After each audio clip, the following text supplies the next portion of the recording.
How's it going, everybody? This is Shed Some Light, and I am Jed's.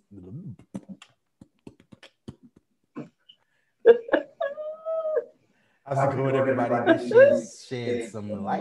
I am James Barjuda, and today we have a guest host, the lovely lady from the heart.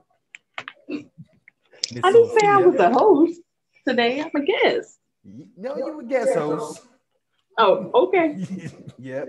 See, you'll did forgot to turn your earbuds up, but that's okay. Oh, a teehee.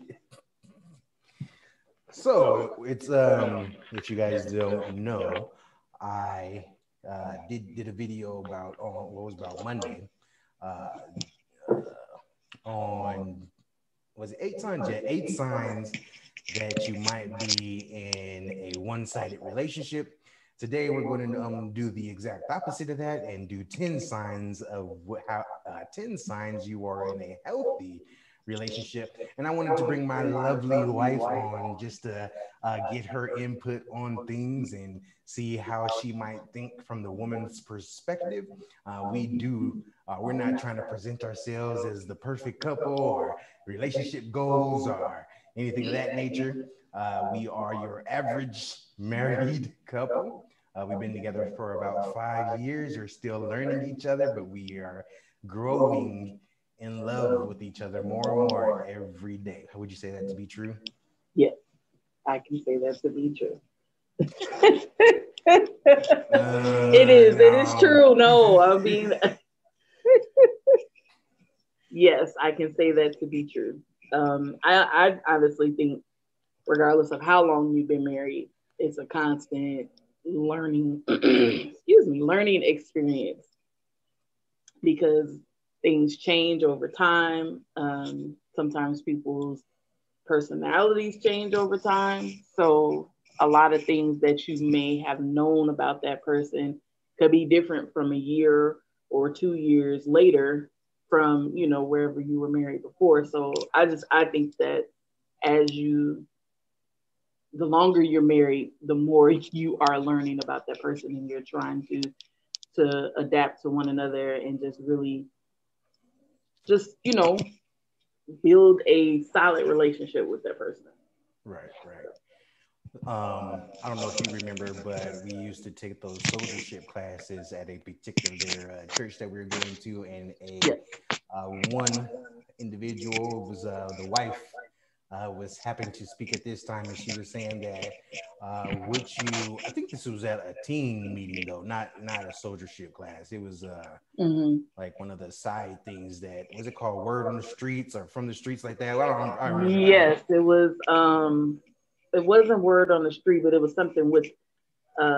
I know what you're talking about. Okay. I was something along the lines of Word on the Street that we used to go to. Right. And the person that was officiating this group was saying that we happened to be talking about relationships at that time. She was saying that what you allow in the beginning, you have to continue to allow that. So you have to set your boundaries or set your expectations or whatever it is that you are looking for in your mate right from the jump street, so that as the relationship progresses, there aren't anything that pops up that the person didn't know about. We talked about this up front. You made the agreement, and right. Sometimes as you continue to live together and continue to grow in love with each other, that love will inspire change and want to melt some of those selfish things away from the individual throughout the marriage. That is if they are in a healthy relationship. But if they aren't in a healthy relationship, then we've already discussed that in the prior video. If you want to go ahead and check that out, it will be in the playlist, Shed Some Light playlist, and it will be a link for it at the end of this video. So today, what we're going to do is read an article, and it's called 10 Signs That You're in a Healthy Relationship. And hopefully that I'll be able to screen share with my wife. I don't know if she'll be able to see it because I think she is on her brand new spanking tablet. And let's see. If I do this, it means I'm trying to see. The old age kicks in and you got to zoom in to see what you're trying to read. Share. Boom, boom, boom. All right. Can you see the screen, my love? I can, but the writing is very small. It's very small. Yeah, that's why I wrote notes. So I had like a general idea of the 10 steps of you being in the healthy. So since you can't see the article for yourself, I'm just going to go ahead and read it. And then when we get to the 10 things, you'll be able to offer your input. And if you have anything to interject while I'm reading, feel free to cut me off and say what you need to say. Okay. So here we go. So it's 10 signs that you're in a healthy relationship. This is an article by Psychology Today. I frequent their website on different things. I will leave a link for this particular article in the description as well. I try to do that for you guys on every video so that you can do the research for yourself or do the reading for yourself, because I can't read. And I might sound a little, I might be a little slow or whatever. So if you want to go on your own time, you can read, and read these things for yourself. That is why I leave it in the description, because I know sometimes reading along with people is a little bit tedious. So here we go. A goal in life for many of us is to be happy and healthy. Relationships, a goal in life for many of us is to be happy and healthy relationship. But most of us can also agree that accomplishing that is easier said than done. Yeah, it is. You go through, some people get it right the first time, which is very rare. When I say the first time, it's like there are some people that have gotten married to somebody that their high school sweetheart, basically, or even out of high school. A lot of times, you'll find somebody that you match well with, and then those people can sometimes be married 30, 40, 50 years down the line together. It's very rare that you see that now. Like with the older generations, you did tend to see that a lot, where they got married young and you find that person that you want to work it out with. But I'm sure they've gone through their ups and downs too, especially if you've been married to somebody like over 50 years or close to 50 years. So yeah. Right. Yep. Your first relationship often isn't your last relationship. And like you said, it's very rare that somebody would meet or stay with their high school sweetheart all the way until death do they part. And that is a blessing if that happens, but it is rare. Right. So going on here, the media consistently feeds us with the notion that romance and sex are the key components to a relationship. At least initially, we're led to believe being attractive, being attracted to, and being desired and being pursued are a huge part of the dating game. What do you think about that? I do believe that with dating now, being attracted to that person and the sexual attraction there's a lot of emphasis put on that. Hindsight dating sites. We met on a dating site. Yeah, blackpeoplemeet.com. That's our ongoing inside joke. But that first, you're basically reading a description of somebody and you're going off of if you find that person attractive. So it's typically how most relationships get started, is just you see that person, you're like, oh, I think that person's cute. And it's usually a sexual attraction that comes with that in the beginning. And then after that, if you really want to pursue that person, then you kind of lead with everything else behind that. a lot of times that's not the best way to go about it when you are, if you're dating to pursue somebody that you want to marry. Like, you really need to be able to look past the attraction, the sexual attraction that you have with that person, and really get down to the nitty gritty of who they are as a person, and if who they are matches who you are as a person. Right. Right. I kind of was thinking about this as you were talking, or thinking about that as you were talking. It's kind of like going to the library or going to your favorite bookstore and just reading the back of the book, or Yep. the type, not the back. What's it called? The It's the little synopsis yeah, the that synopsis at the back they of the put book. on the side of the book. Yeah, Yeah. or in the back cover of the book, and tell you, Yep. just give you a little sneak peek of it, just to catch your interest Right. of what's actually inside of the book, and then just going there and getting it, but then never really actually reading the book. That's kind of like getting in a relationship and just Mm-hmm. having that initial physical attraction to that person. Right. You might become sexually active, like having intercourse and things of that nature, Right. without fully Knowing knowing everything. all the chapters that are in that person's life. And then once you get to being with them, you might be with them for a month or so, and now you've only barely gotten to the first chapter in their book, and you're Right. coming to find out, well, You man, don't like it. this book ain't all that interesting. You're like, I want a refund. I don't like this book. Right. Yeah. And So you've already given your all to them because they were catchy to the eye, and now you're invested, and now you go, man, I got to read the rest of this book. right. Or um how You you know drop the book and you just don't continue to read yeah, that, yeah, there you go. Hey, well, damn, wow. it. You was cold. What? Sometimes sometimes it's needed, and I'm not saying just for women. I mean on both sides, because you, if you get to that point where you see that there's something about that person that you know is not healthy for you, and you aren't fully invested to the point where you guys are going into marriage, or you've been, or you are in a marriage. I'm not, and I'm that's what I'm specifying. I'm saying when you're single and you're dating, Uh-huh. as opposed to when you're married, then Oh, you have that ability to, decide and make that decision to be like, okay, well, yeah, I'm gonna walk away from this.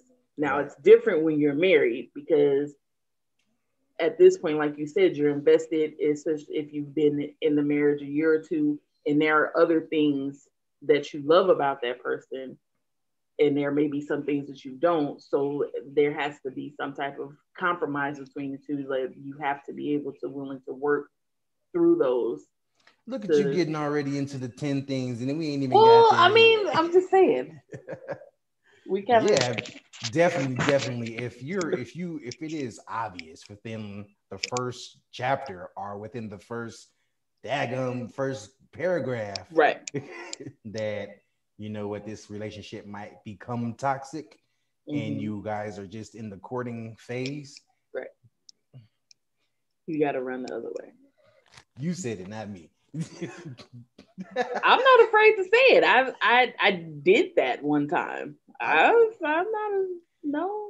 You speak up for them strong women out there, and brothers.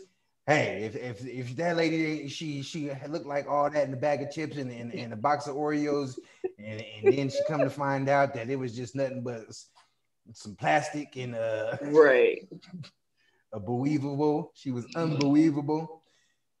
Hey, if you Or could she live with just that, or if you can wake up to that every morning, and or her personality, she looks good on the outside, but her personality is trash, and you right. can live with that, By all means. by all means. But if you can't, save yourself the trouble. Also, just to go ahead and throw it in there as a little caveat, the thing that mainly makes the bad, and it's kind of weird how it works, but the thing that kind of makes the bad come out of people in relationship in the Shit. courtship phase Mm-hmm. is intercourse, is having sex with each other.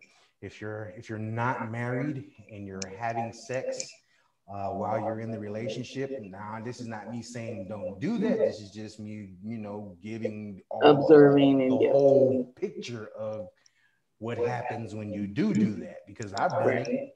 I've had sex before marriage, and so I've lived through the heartaches and pains of it as well.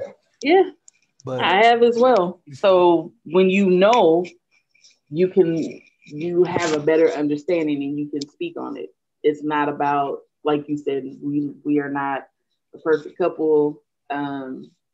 We understand the dating side of that and all of the things that come with that. right, And going into situations, I wouldn't say blinded, but not fully looking at every aspect of the person. because man and women view sex differently. A man thinks about sex differently than a woman thinks about sex. A woman believes once she opens up her legs to you, then you heard. She got you locked down. But a man in his flesh and in his carnality, and if he's not a Christian, just believes, okay, that's just another one that I knocked down. Right. And women are way more emotional about sex. Right. I would say than men are. So that's where that comes into play, where we're very territorial once we allow you to be in that space, in our space like that. So we get connected really easily, and that's how we end up getting heartbroken and being with the wrong person, because you feel like you've invested sexually with this person. So now you're like, okay, well, we're invested sexually, so that means you love me, or that means you like me, or and a lot of times they don't even really have to like you to have sex with you. Like, they can, men and women, they can just look at it as wait. a goal. So that was the question I was going to ask you too. So do you believe that women are that cutthroat too when it comes to sex? Yeah, I believe that there are some women that can be that cutthroat. I don't think so. You don't think so? No, I think that there are. Or you think it's a act? I think that there are women out there that are hoes, just like men's are hoes. I'm just putting it bluntly. That's it. The Bible says sex out of wedlock is your whore. And they're talking about for a man and a woman. So if you out there are whoring, I was a whore once upon a time too. I was only speaking for myself. But anyways, if the woman still might be promiscuous, but because the way that they are created, the way that they are hardwired in their mind, is that they feel everything. Everything that they feel becomes a part of them, and they might be able to put on this front. Oh well, I'm just that's another for a woman saying this about a guy. Oh, that's just another notch in my belt. But really, it's another notch in her heart. It's just that the calluses that she's built up allows her to continue to live that life, but deep down inside, that's not. She knows every single man that she's been with. She knows them by they name. She can see it. If she don't know them by their name, she can close her eyes and see their face. Yeah. It's not like that for guys. It's just really. It's just not like that for guys, unless the guy was actually in love with that woman, or keeping it PG-13. She was really good. And then they remember her address, her name, her phone number. Right. But that is still superficial, because they're not remembering it because there was like a love thing. Right. It was just, oh, well, she was just really good. Right. But when the man is in love with a woman, he can close his eyes and smell her perfume. It's just that it is like that. But when it comes to just sowing your royal oats, it doesn't matter to you. We refill every 3 days. So back to the reading here. This makes some sense. Humans are instinctive creatures at our core. And although our mating practices are not as instinctively driven as those of our of other creatures, there's a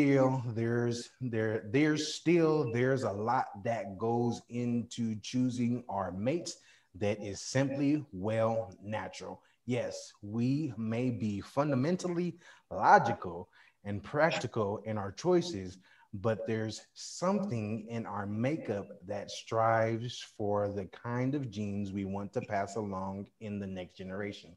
So they're kind of saying like a woman or a man will look at the outward appearance.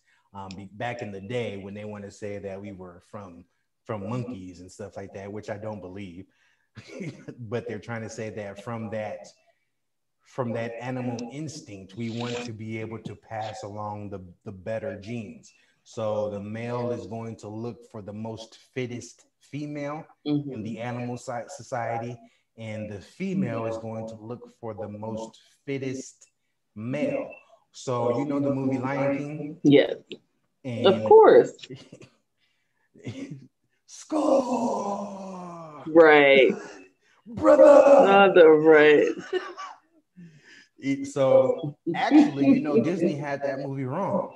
Scar would have been the dominant lion because his mane is darker.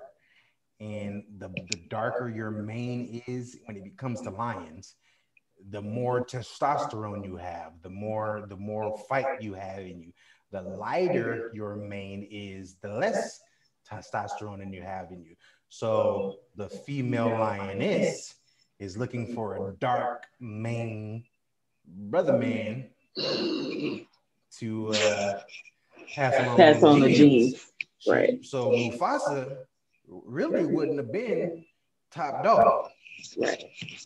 And neither would have been Simba because his mane was so I believe Scar's son was, I don't remember Scar's son, but he had a dark mane too. So Disney, I don't think he even in the movie they didn't even mention him having a son. Yeah, so Scar, so you know there's like 3 movies. Well, in the first one. And then there's like spin-offs too. So in a spin-off, I think it's called Lion Troop, or I'm pretty sure our kids know the name. Yes, I'm pretty sure they do too. Yeah, Scar has a son. But I'm only saying that to say, to bring it back to the point, that in the animal kingdom, there are certain things that a woman looks for a mate, and then there's certain things that a man looks for in a mate. But as society has grown and as we have become more human, we have always been human. But as these scientists are saying, as we have evolved, it's been becoming less and less about, oh, I need to pass on strong genes, more so that I need to look like I have that, or look like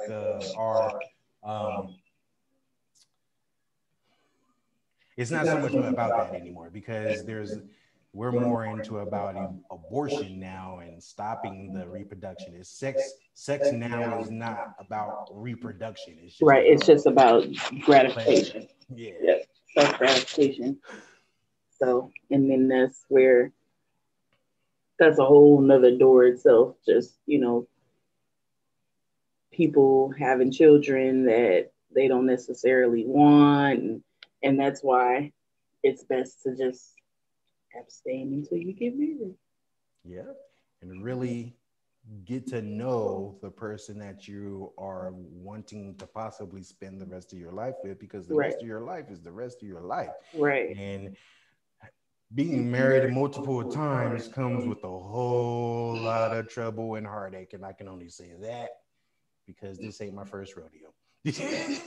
Well, this is my first rodeo. This is your first rodeo, and you can probably say for yourself that even that this is your first marriage, but this is my second marriage.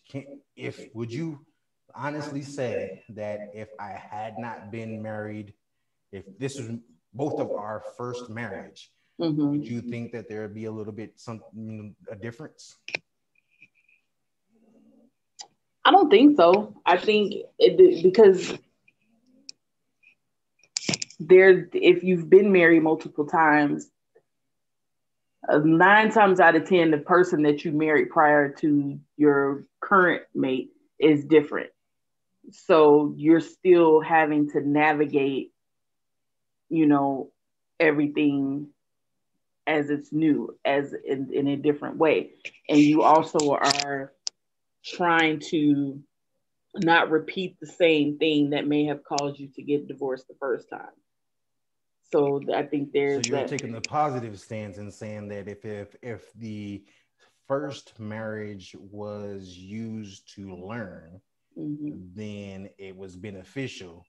But if the hypothetical that I'm asking is that all things being equal, if I had not been married first, just honestly asking, would you think that there would be a difference in our marriage? Like, would there be more devotion towards you, more devotion to our kids? No, I don't. I don't think there would be a difference because I mean, just you as a person, like I don't, and how you are with our kids and how you are with our relationship. No, I don't.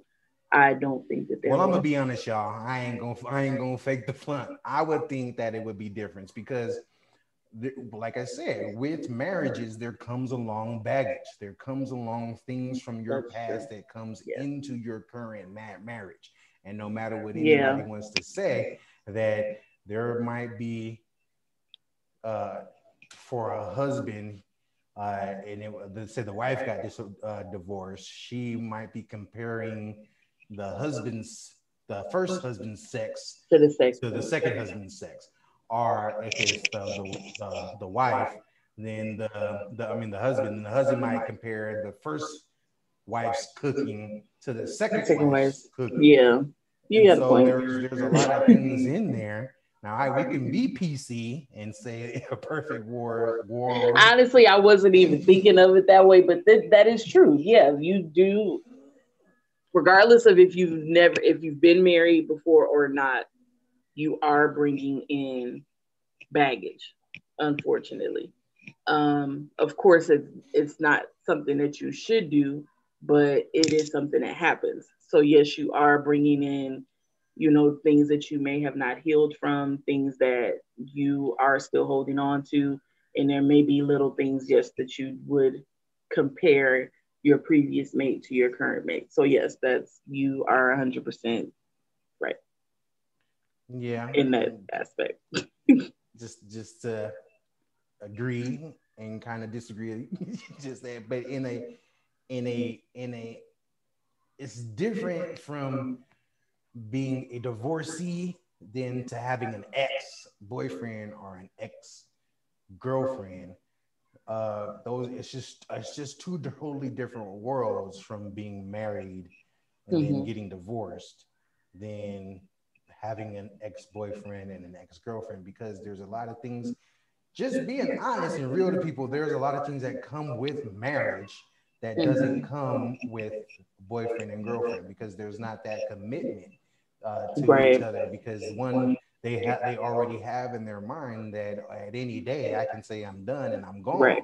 But in a marriage, once you're married, that person believes for the most part that okay, I'm going to be with you for the rest of your life, and so I'm going to start divulging more things to you, and I'm going to start melting more towards you. We are more of the process of becoming one person happens that I do than it does that, hey, let's go steady. Right. Yeah. Yes, you are. You are right, and you definitely. I've never been married before, so you understand. So you've had to navigate through that. So you have more of an experience with that, and you understand the ins and outs of that. So yes, you are right. The commitment is definitely different from just being with somebody that you're calling your boyfriend or your girlfriend, as opposed to this is my husband, this is my wife. So yes, it is different. Okay. Well, some people would know, but some people would disagree with that, because I should have saved it, but somebody on my page posted a meme about like a list of things that you do in a relationship when you're not married, but you're still single, is what the overall thing was. Saying that, okay, well, yeah, you guys may act like you're married and you have kids and all, but in reality, you're still single. And the person that posted it said, well, this doesn't make any, this is just a bunch of, BS or whatever. Only marriage is just a piece of paper that doesn't mean anything, is what they said. Yeah. A lot of people say that nowadays marriage is diluted because of premarital sex. Again, it boils down to the sex part. That sex just opens up a whole door of emotion and and everything else. Even though it doesn't open up a door emotionally, for the most part, I'm not going to speak for every man, but for the most part, it doesn't open a door emotionally for the dude. But it's still, she still becomes a part of him, because now that she has given herself to him, she is going to again start to stake her claim.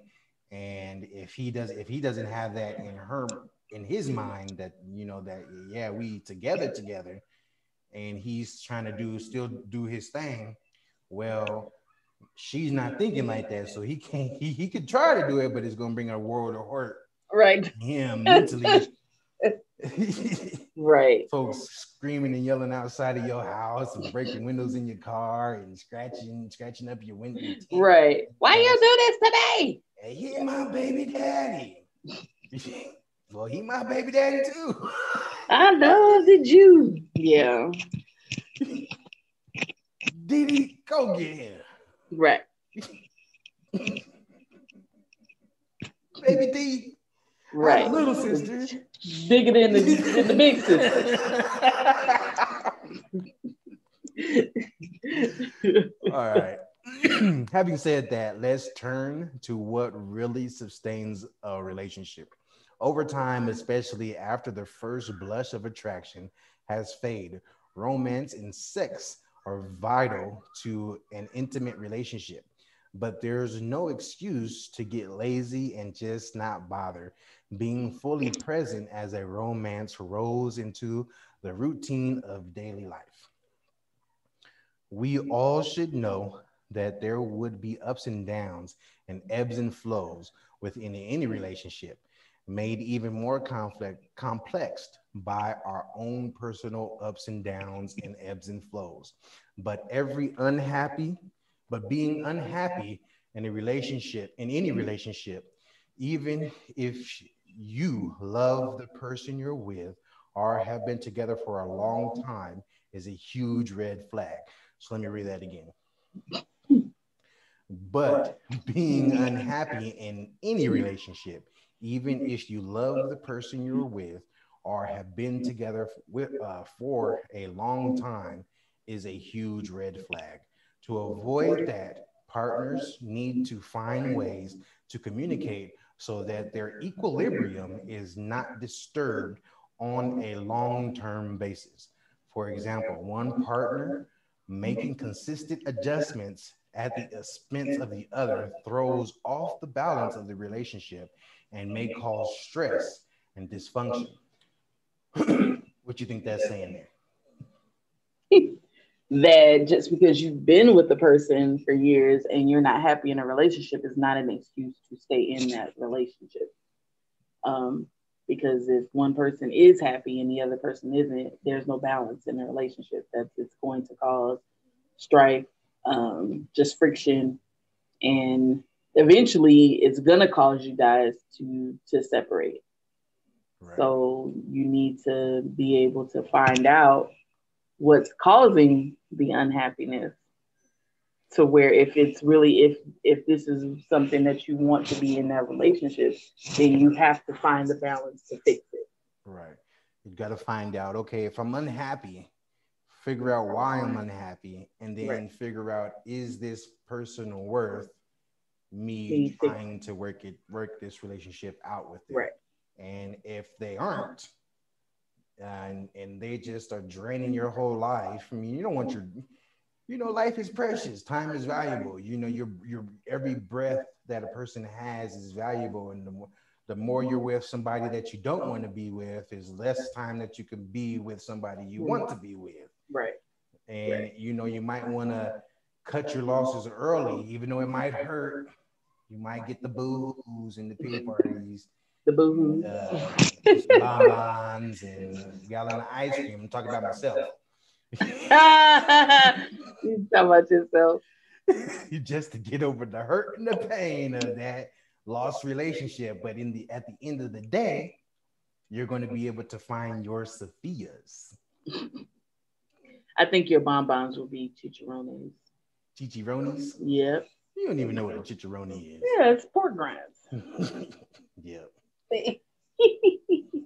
Fried pork grinds. I just see how you just shot down my whole little flirting thing with you. I know you was flirting with me. That's all right. I'm supposed to be able to flirt with my of course intelligent. I'm the only person that you should be flirting with. Thank you very much. Yeah. I'm okay.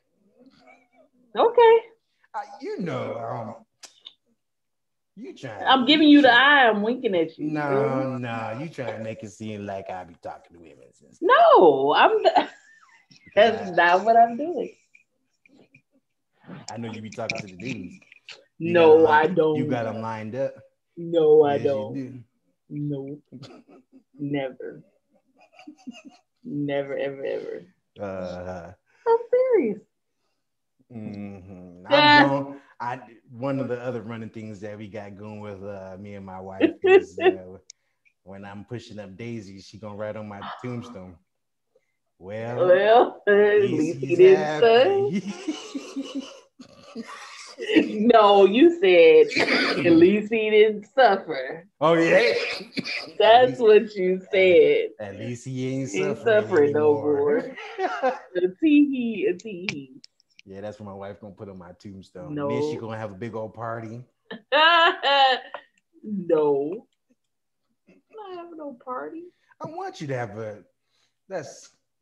I want my funeral to be not a funeral. I would like for it to you said you want to be buried with a how we get on this subject? A 2-liter. You brought it up. A 2-liter of Brock's root beer. And that's it. I'm done after that. Yeah. I want to have my coffin to be a Bart's root beer can. And if that is impossible, I want to be buried with a Bart's root beer can in my hand with a straw going up into my mouth and one hand with a thumbs up like this. Lord help us. But anyway, we're going to move on from that. All right. Yes. Let's get to the heart of the matter. How do you know you're in a strong and healthy relationship? Or maybe better said, how do you know you're in a relationship that's good for you? Right. There we go. Consider these 10 factors can help you decide. Fact number 1, what you got, wife? You're both on the same page in terms of basic values and life goals. What does that mean?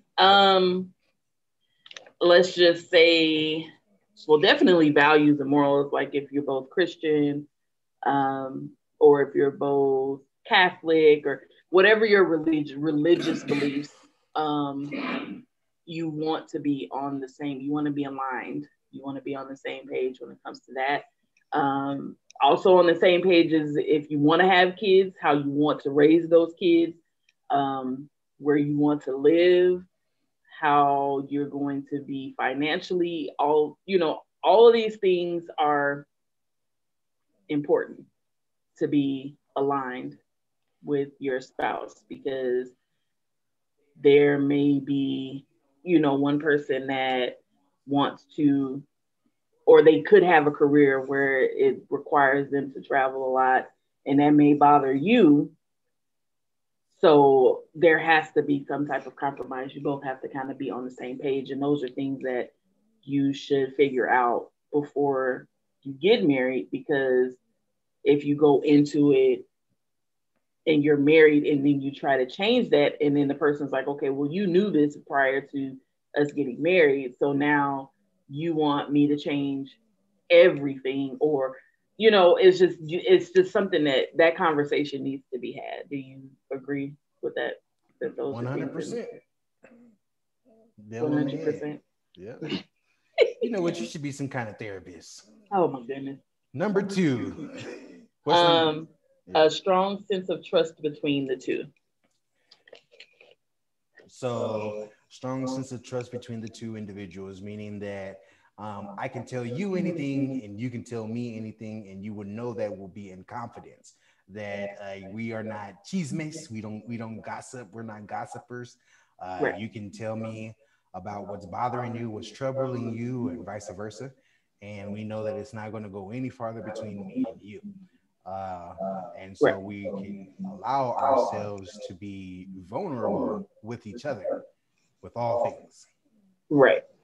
And that's honestly that is probably the hardest, not the hardest thing to do in a marriage, but it is a hard thing to do, especially if you have been by yourself for a long time, or you've been in other relationships where you've felt as though that trust hasn't been there 100%, or it's just hard for you to be vulnerable. But that is something that you want to strive for, is to really just be able to be your authentic self with your spouse, because this is a person that you wake up to and you go to sleep to. Right. You are with that person every day. So you want to be able to expose them to the good and the bad. Be able to take the mask off. Yes. Yes. I'm going to tell one little anecdote about our courtship. So we used to send pictures back in church. Not y'all get y'all minds out together. Not them kind of pictures, but just pictures. I sent her pictures of me in my uniform, right, and stuff like that. And she sent me a picture of her, and it had to be when she was first waking up, because she said, "I woke up like this." But she was just so gorgeous and cute, and I told her the first thing I wrote, "What I say to you? What did I send you in a text when you sent me that picture?" Honestly, I don't remember what you said word for word, but I don't think you believed that that's what I looked like when I woke up. Don't shake your head at me. Just broke my heart. I'm sorry. You said I could wake up to that face.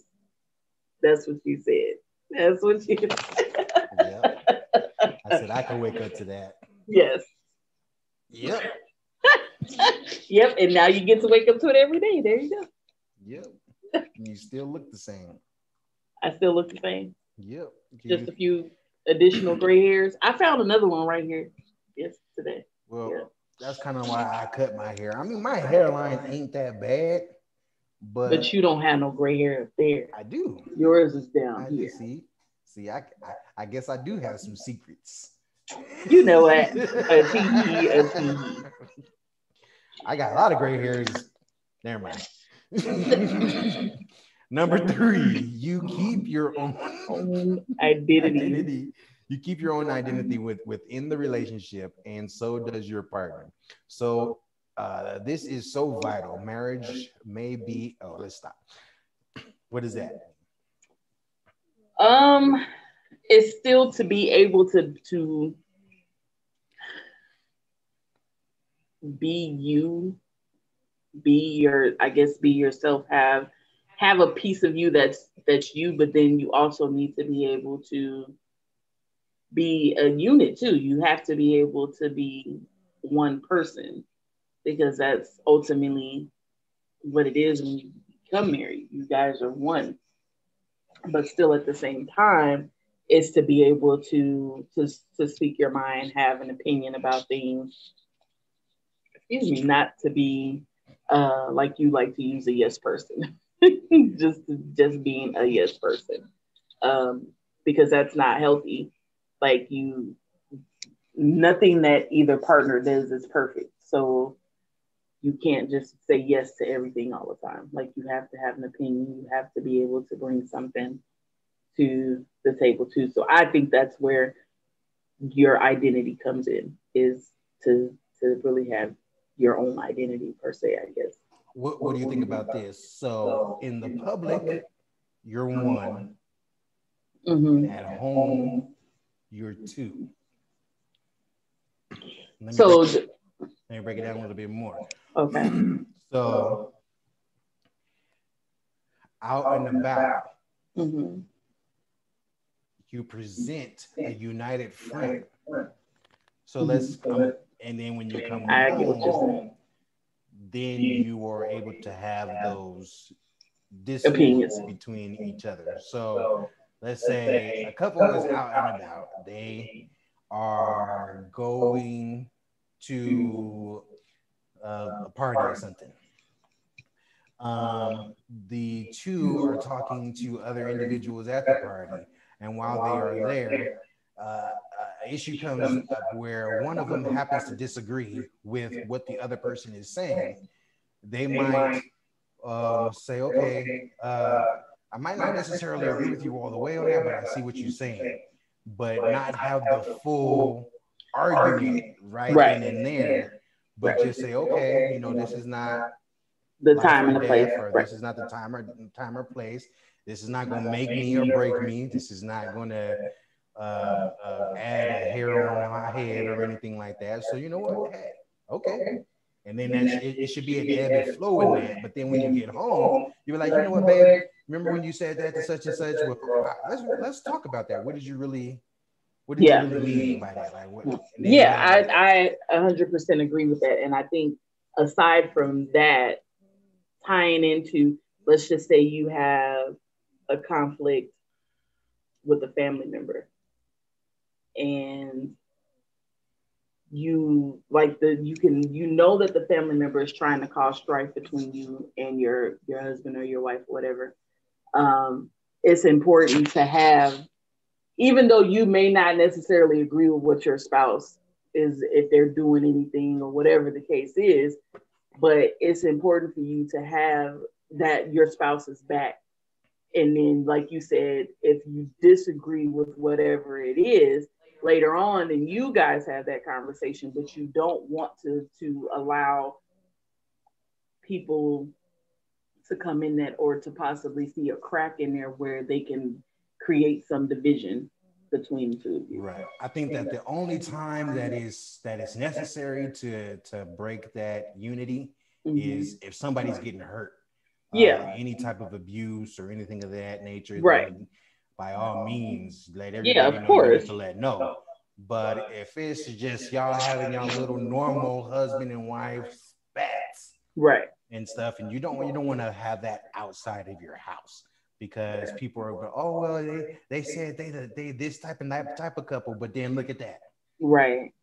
Because everybody has, like you said, spats. There's you cannot tell me that there's not a married couple on this earth that has a spat with their spouse.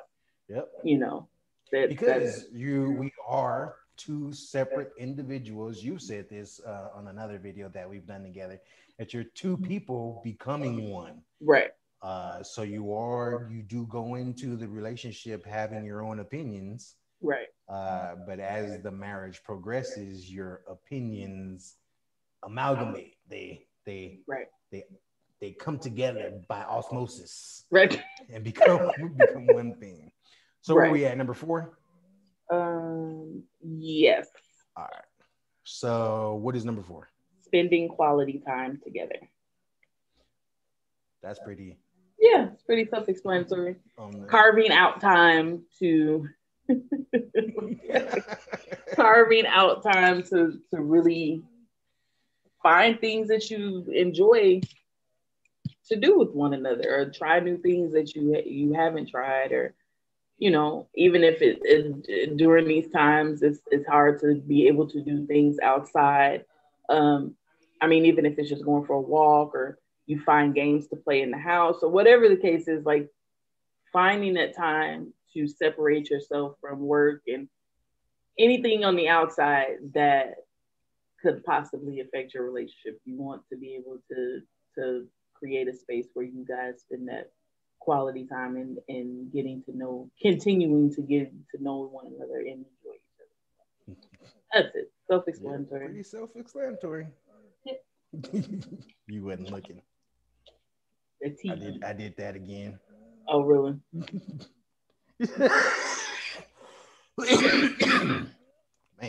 Man. 5, you encourage each other to grow and change. In other Yes. words, you inspire each other to be a better person. That's pretty on the nose too. Yeah. Yep. You want to, if if your husband or wife wants to pursue, something that is new, um, you want to, and if they're good at it, then yeah, you definitely want to encourage them to, be the best person that they can be. Um, because that's,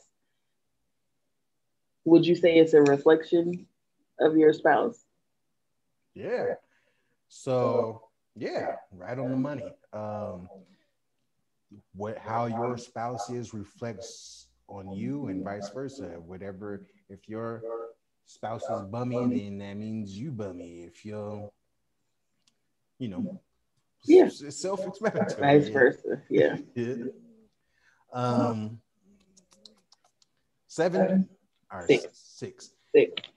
You and your partner feel safe communicating personal needs and wants. That is definitely important. Communicating, being able to communicate and feeling comfortable in doing it and feeling safe in communicating how you may feel about certain things is very important, because if you feel as though it isn't being heard or you don't feel safe saying it, then you're not going to want to communicate. You're not going to want to open up, and that is a very important part of being in a marriage. In a relationship. Yep. Yeah, that kind of goes back to number 2, where Yeah. there's a strong sense of trust between the two. Right. If there isn't that strong sense of trust, then there isn't going to be a good sense of communication. Right. You guys are always going to be at each other's head. You're going to be at each other's throat. There's going to be a struggle for dominance in the relationship. There's always going to, one person is going to feel like they're being controlled, and then the other person is going to feel like they are the controller, or vice versa, or however that works. Somebody's always going to feel like the inadequate or the lesser. Right. If there is no trust and there is no communication. But if there is trust and there is communication, everybody's points are valid.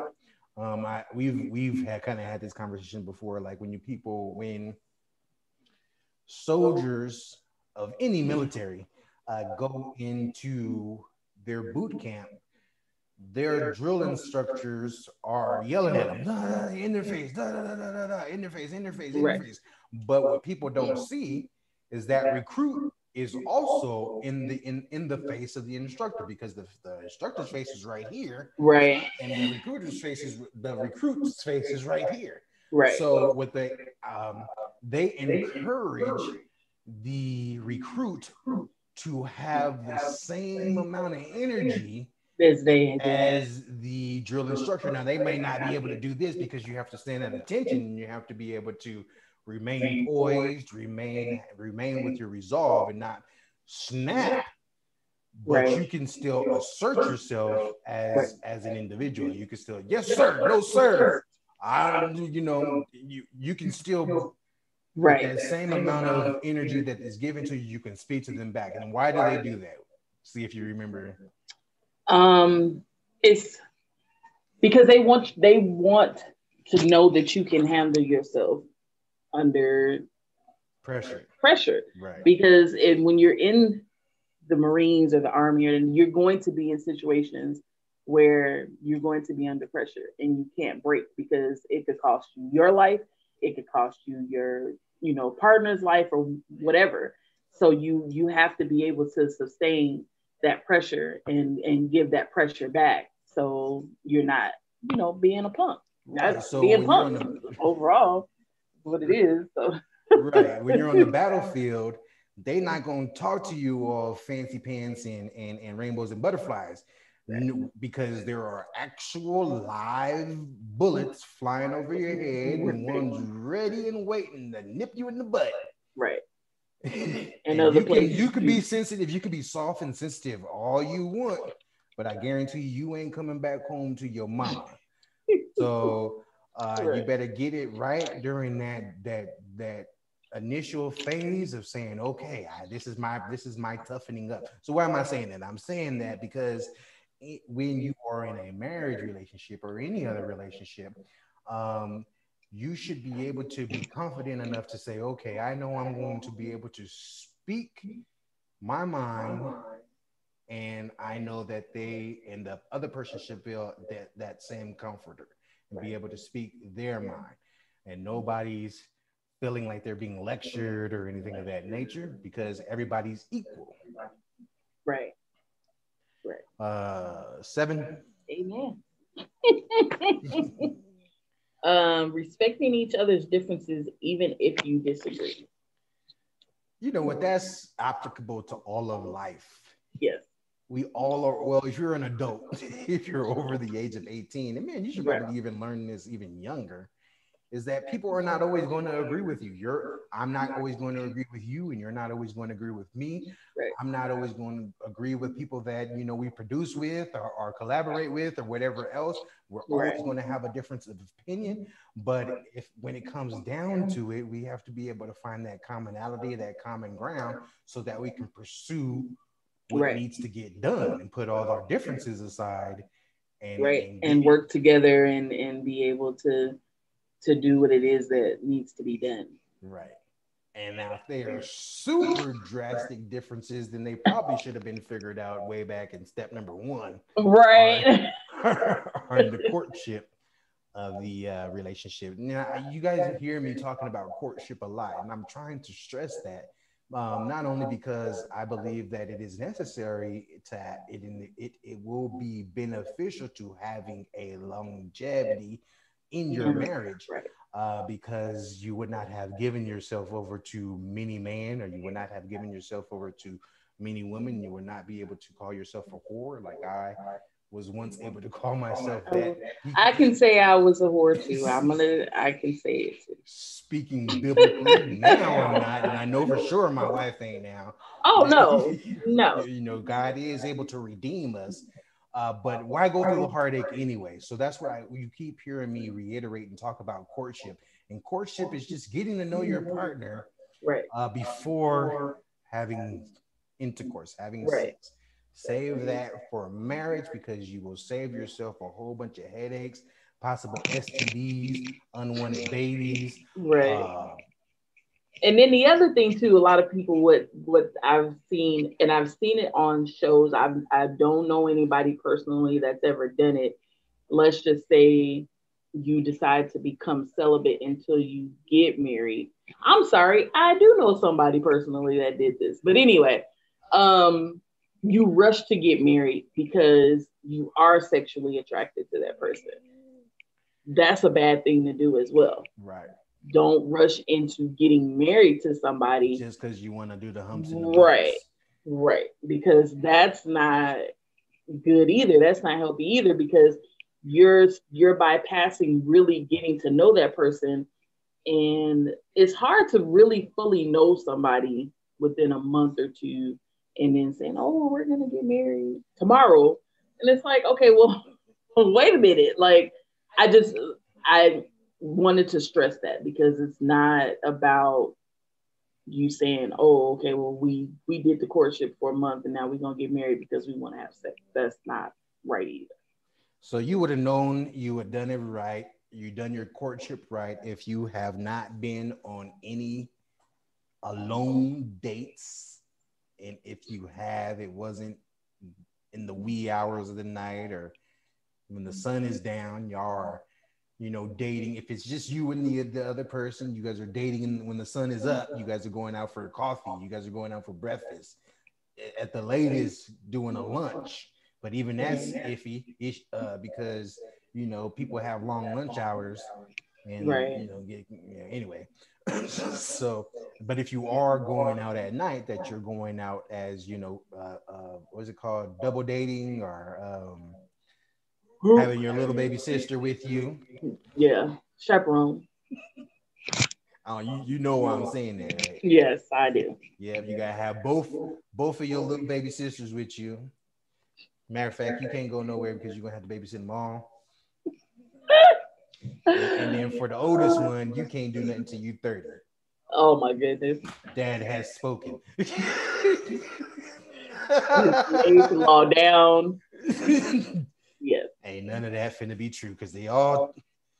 I'm already prepared for my heart to be broken because they all are beautiful. They all look like they mamas and nah.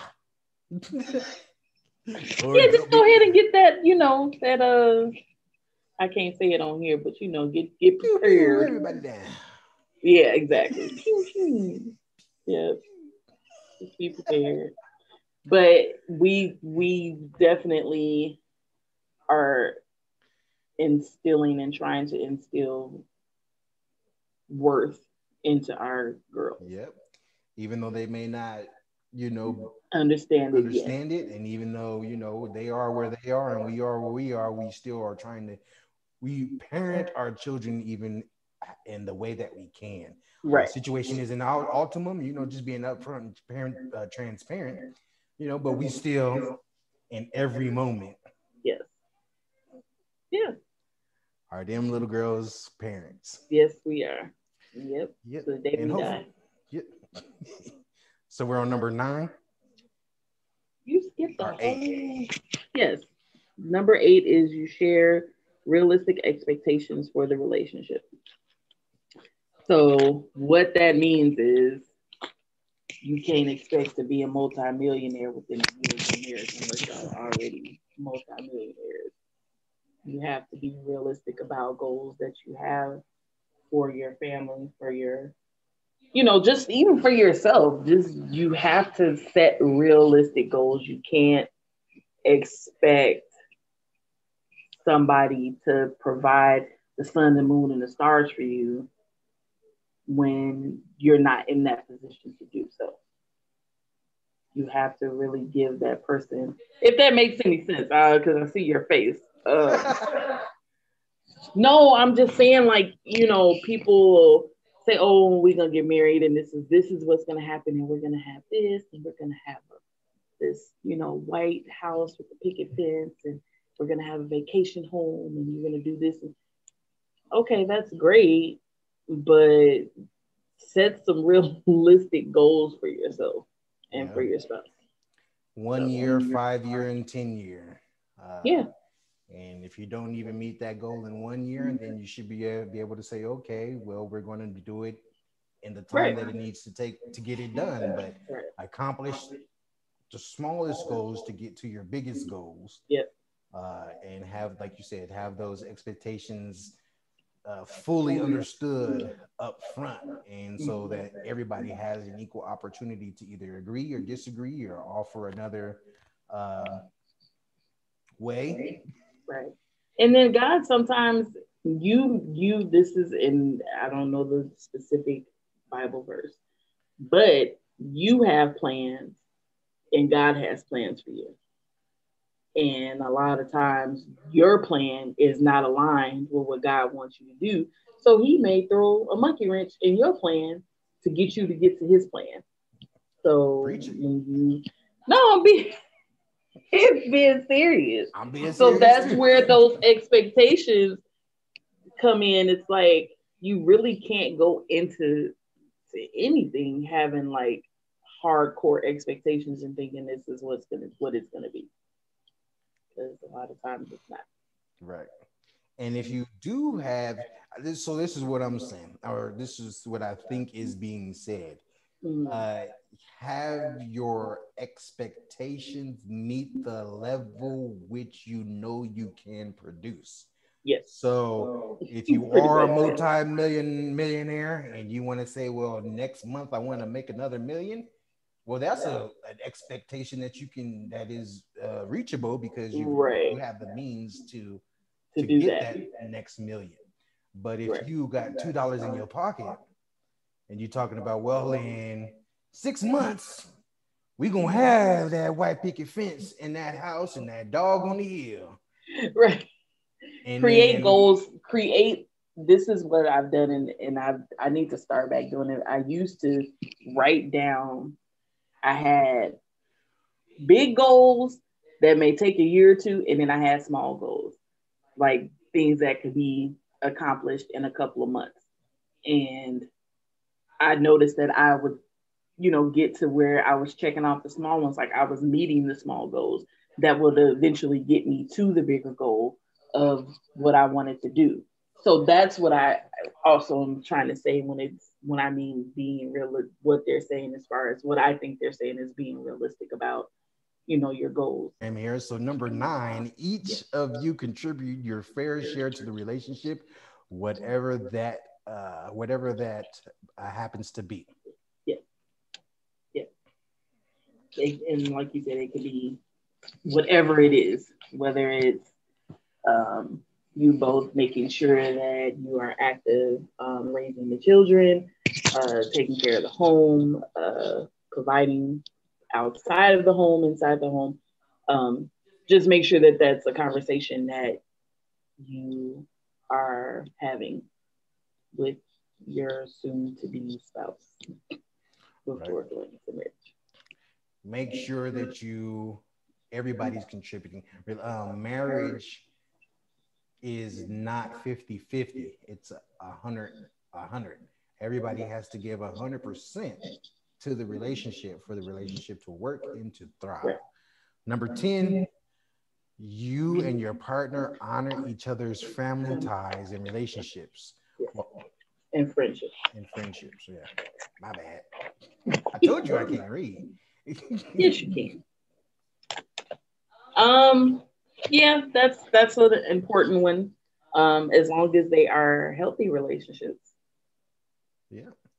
I think when it comes to family, this is my own personal opinion, that even in just life in general, with everything, it is important, because I'm not going to try to sit here and say that I'm perfect at this, but it is important to try to put yourself in the other person's shoes in everything. So it kind of, we might want to be mad at them for something that they weren't able to do for us, or something like that.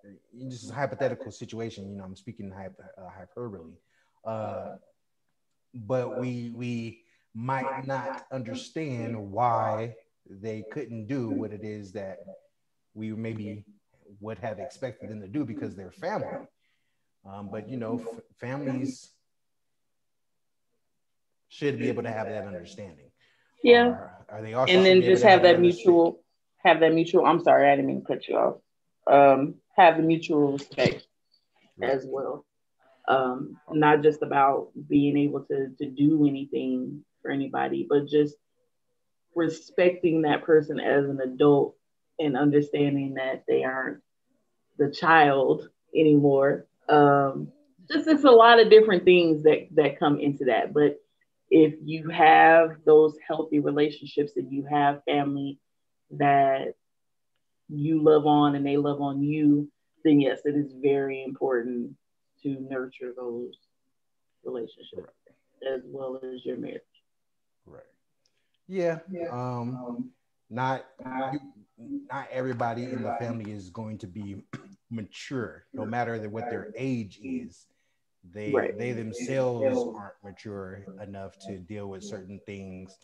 So when they look at what happened that they didn't like, they'll try to place that immaturity on the other individual when it really is them, because they didn't handle the situation, right.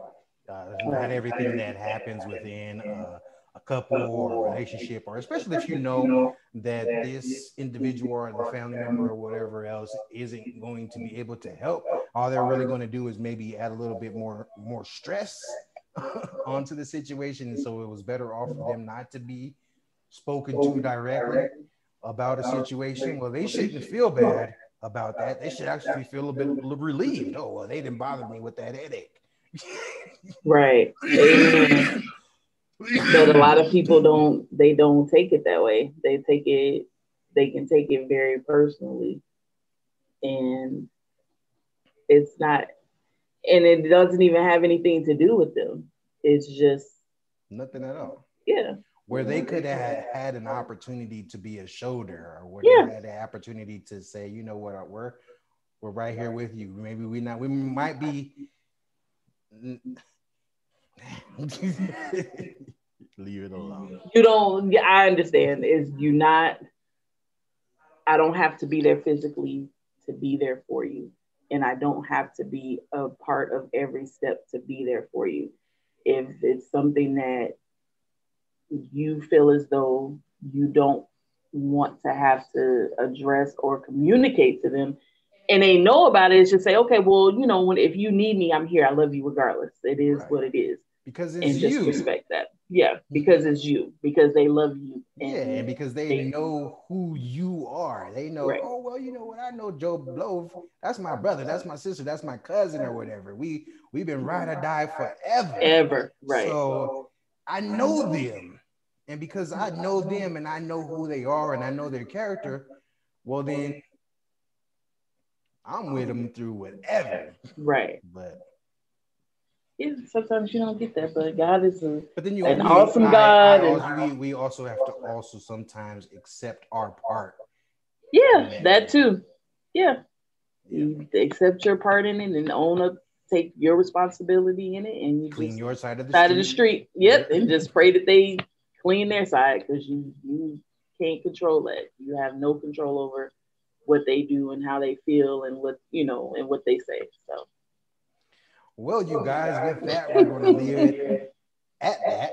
And we hope that you guys enjoyed this another taping of Shed Some Light. I am James Bar Judah. And as always, the intelligent, the incomparable Miss Sophia of From the Heart. Guest hosted today with her bad self. Yep, and I'll have a new episode on Saturday. Not for sure what I'm going to talk about yet, but yeah, just check out my page.